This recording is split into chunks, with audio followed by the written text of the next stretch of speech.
Hello again, 102. In part 4, we will go over the contributions of William Howard Taft, Big Bill, that are shown wearing his buffalo coat, in his contributions to progressivism. And he is a man who freely admitted he did not like politics. He is a very intelligent, well-educated man from Yale. Really, his wife wanted him to be president more than he desired it himself. And he struggled most of his life with obesity, topping out at 332 pounds, and legend has it that he got stuck in the bathtub in the White House, forcing them to get a bigger place for him to take a bath. And he admits that he does not like roughing it, and he was kind of lazy. But he is an extremely well-qualified person to be president because of the various positions he had held in Ohio and at the national level. He had also been the governor general in the Philippines after the fighting there had stopped. He wasn't a crusader. He viewed himself as being a judge-like administrator, not an innovator. He said that he hated politics, as we mentioned, and he didn't like to exercise authority. And eventually he will get the job that he really wanted, and that was to be Chief Justice of the Supreme Court. In the 20s, he is the Chief Justice, where he moves far to the right and begins to try to get rid of some of the progressive reforms, ironically enough. And problems between him and Roosevelt began over the alleged commercial giveaway of federal lands. And he doesn't really know how to use the bully pulpit, as Roosevelt called it. They did not make any progress on lowering the tariff. That will be left up to the Wilson administration. Some rates during that Payne-Aldrich rate hike increase, some went down, some went up, and it still is protecting the industrial Northeast from any competition. So consumers are paying higher prices for goods.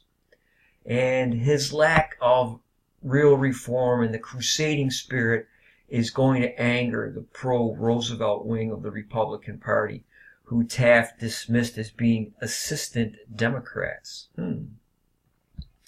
And again, this giveaway allegedly that Mr. Ballinger, the Secretary of the Interior, did basically got the Forrester Gifford Pinchot very upset. He does not want anything to be touched that they had done previously.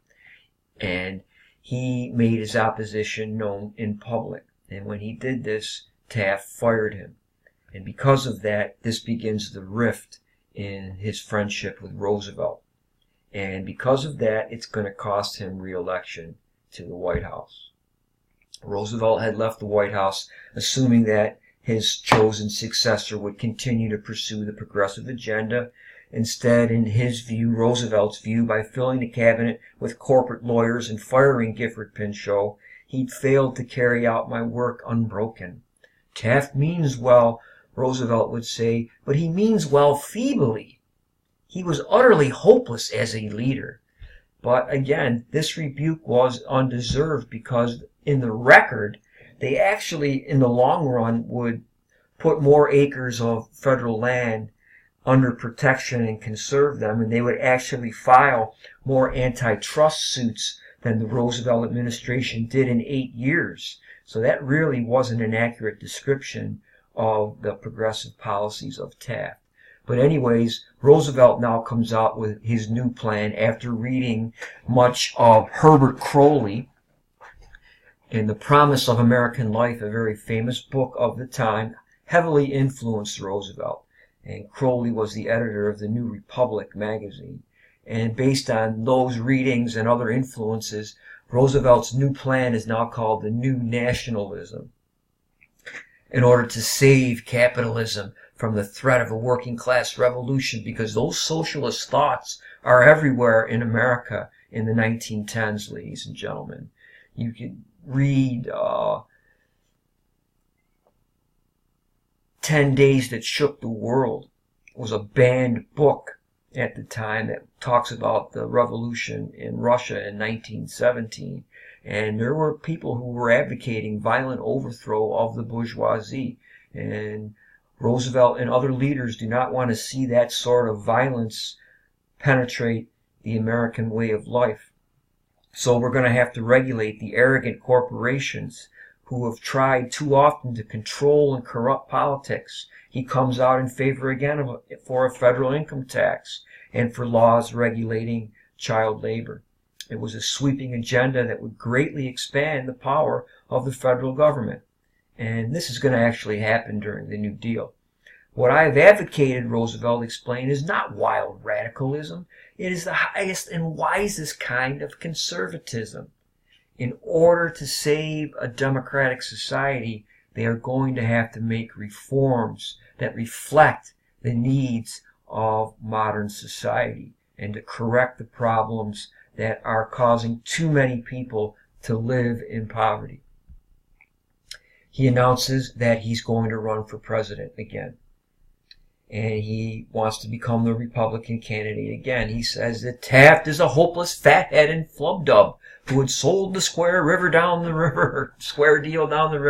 Taft responded to his friend's attacks by calling Roosevelt a dangerous egotist and a demagogue.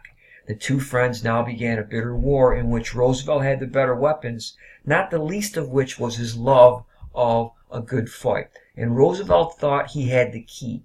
There were many states now in the West that were using primaries, and he's going to win most of those states that use the primary. If it was everywhere, like it is today, Roosevelt would have won the Republican nomination. But Taft outmaneuvers him by controlling the 36 states that still use the convention, because most of the delegates there are controlled by Taft. And because of that, Taft is easily renominated for the re-election by the Republican Party. And because of the fact now that Taft is still going to be the Republican candidate, Roosevelt forms the Progressive Party in order to support his bid to regain the presidency. And many of the progressive elements of the Republican Party are going to follow Roosevelt into the Progressive Party, and that's going to split the Republican vote now. And their platform reveals Roosevelt's growing liberalism. If he had lived past 1919, there's a possibility that Roosevelt would have evolved farther on the problems of equality and segregation, because this man changed tremendously from what he was in 1901-02 to this time period now. Look at all of these different ideas that we take for granted today. And a living wage, campaign finance reform, women's voting rights, social insurance to protect people against sickness, unemployment, and disabilities. And it also promised to end the boss system governing American politics.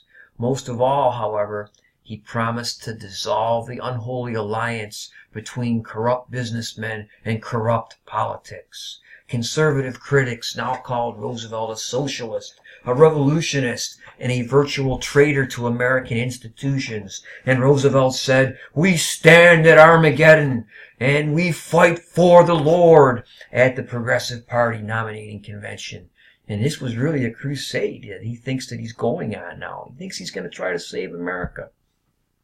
And the other candidate in this election, the Democrat, will be Woodrow Wilson, a relative newcomer to the national political scene. He is the only American president to date to have a PhD. He studied political science and had his graduate degree from Johns Hopkins University. He's an undergraduate of Princeton in 1879, and he thinks that his knowledge is going to compensate for his lack of political experience.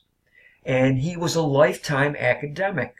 And eventually he became president of Princeton University. And 8 years later, the New Jersey Democrats offered Wilson their support for the governorship in 1910. And he wins. But he's already got higher ambitions. He believed that if he could become governor, I stand a very good chance of becoming the next president of the United States. He's much like Theodore Roosevelt. He's intensely ambitious and idealistic. And he felt that God had chosen him to preside over America's emergence as the greatest world power. And these are the results of the election of 1912. Debs is not on here. Eugene V. Debs ran as a socialist candidate in 1912, and he made his best showing. He had 900,000 votes, and that is the height of the socialist movement in the United States. Debs, the former leader of the American Railway Union, became a socialist while he was jailed for leading that strike. And he would run for president quite a few times. But eventually he will be jailed again during the First World War for advocating people not to sign up for the draft. And eventually he will be pardoned by President Harding after he takes office in 1921. But Debs also did very, very well in this watershed 1912 election. And as I mentioned, because the vote is split between the progressive Republicans and the conservative Republicans, Wilson will win this election. You can see if there was one candidate, the Republicans probably would have won again.